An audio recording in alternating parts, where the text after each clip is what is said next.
السلام عليكم ورحمة الله وبركاته، يا أحلى متتبعات ومرحبا بكم في القناة ديالي. فيديو جديد ووصفة جديدة. اليوم إن شاء الله راح نجيكم نوع من نوع الحلويات الجزائرية التقليدية، وهي مخبز بالجوز، واللي يجي ما شاء الله لا شكلا ولا مذاقا. يعني الوصفة اللي طلبتوها مني بزاف بزاف في الانستغرام، واليوم إن شاء الله راح نشارك معكم الوصفة. بسم الله وعلى بركة الله. واش نحتاجو في الوصفه ديالنا؟ هنا انا راني معبره بهذه الكيله البنات، راني عامله هنا كيله 3 كيله تاع الجوز، يعني الكركاع مطحون بيان سور، ما يكونش محمص، طحنوه برك. شوفوا كيفاش طحنته هكذا. عملت 3 كيلات. وهنا كيله الا 7 تاع السكر، يعني 3 كيلات بكيله الا 7 تاع السكر. واش نزيد معاهم؟ نزيد معاهم فانيلا،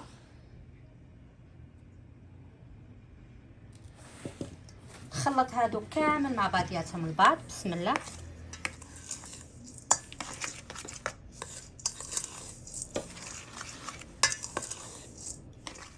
ودرك نجمعو بيان سور بالبيض. هنا راني عامله وحده صفار وحده كامله، نبدا هكذا نتبع وحده صفار وحده كامله، وحده صفار وحده كامله.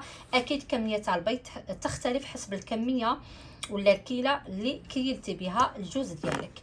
الوغ نبدا بحبه تاع صفار، لانه كنت عملت صفار هو الاول،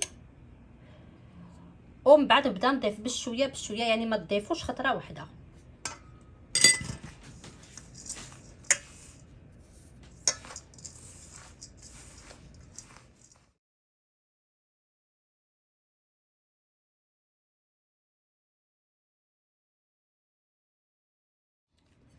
هنا البنات ما كملتش كامل البيضات ديالي، لانه هنا حذاري تنشمتو، تبداو تدلكوا هكذا حتى تحسوا داك السكر بدا يذوب، لانه دي فوا تبان لكم مخصوصه هي لا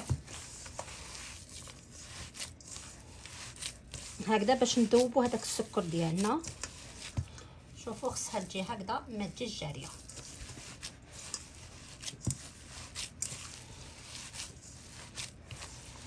فوالا.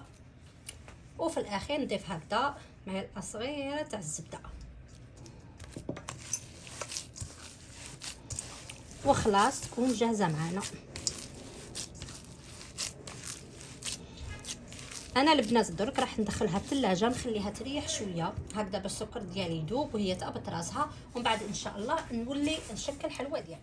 راني رجعت لكم من بعد ما خليتها ريحت في الثلاجه، خدت راحتها هكذا تجيني سهله باش نشكل الحلوه ديالي.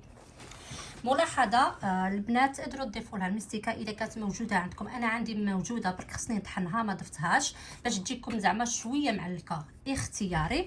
درك نمشيو نوزنوا حبيبات ديالنا. راح نوزنهم على 50 غرام. راه 51 50 معليش. بسم الله.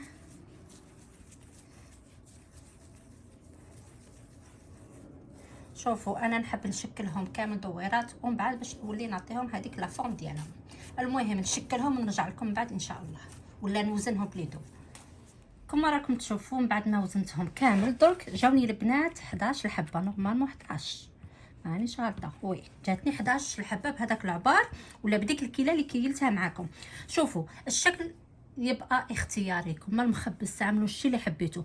بصح انا اليوم حبيت نعطيه الشكل الحقيقي، بما انه كل شيء بالجوز نعطيه الشكل تاع الجوزيه، يعني نفضل انه يكون دائري ونطلعوه هكذا.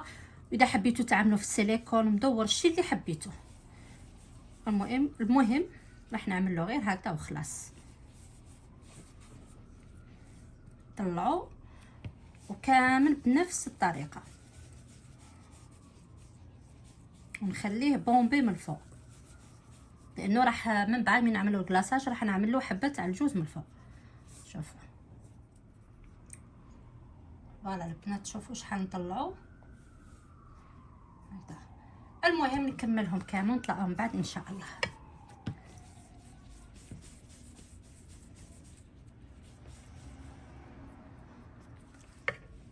فوالا البنات شكلت الحلوه ديالي، شوفوا كيفاش جات حبه اختها ما شاء الله تبارك الرحمن. راح ندخلها للفرن، كنت شعلت عليه من قبل على درجه 160، يعني برك ينشفوا من البيض. هذا مكان ما راحش يطيب، ينشف من البيض وخلاص يكون جاهز معنا. المهم نطلعوا من بعد ان شاء الله. ودرك نمشيو نحضروا مع بعضياتنا البيض الطليه ولا الكلاصاج. الوصفه اللي نعتمد عليها انا دائما وهي كيلة تاع الزيت مع كيلة تاع ماء الزهر مع كيلة تاع عصير الليمون، لانه انا ما نحبش بايض البيض في الطليه.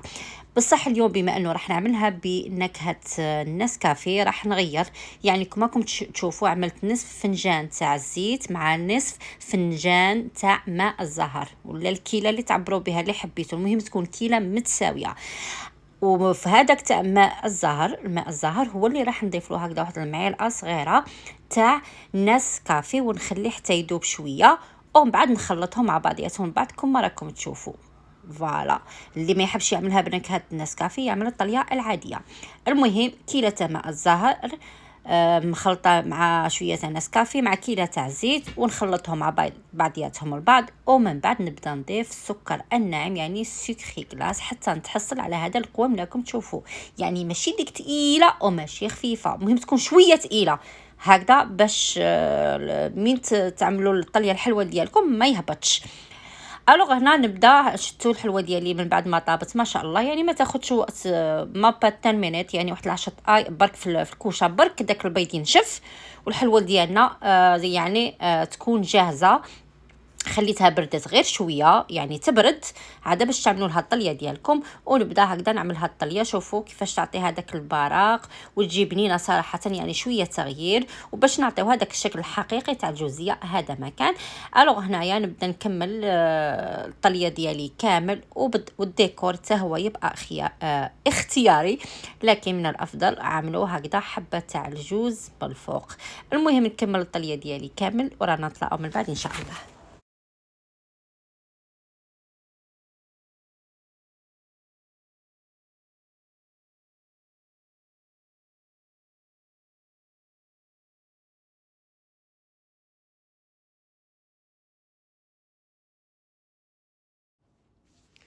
وكان هذا هو الشكل النهائي تاع الحلوى ديالنا، مخبز بالجوز ولا بالقرقاع. شوفوا الشكل ديالو ما شاء الله، لا شكلا ولا مذاقا، يعني شويه تغيير لا من ناحيه النكهه ولا من ناحيه اللون او الديكور. واكيد راح نحل لكم هكذا حبيبه باش تشوفوا القوام ديالو كيفاش يجي من الداخل.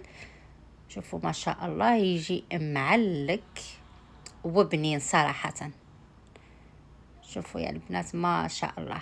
نتمنى ان شاء الله ان الوصفه تاع اليوم تكون عجبتكم. اذا عجبتكم كالعاده ما تنساوش تدعمونا باللايكات ديالكم وتفعيل الجرس باش يوصلكم كل جديد. ومع اليوم نقول لكم غير السلام عليكم ورحمه الله وبركاته، والقاكم في فيديو اخر ان شاء الله. سلام.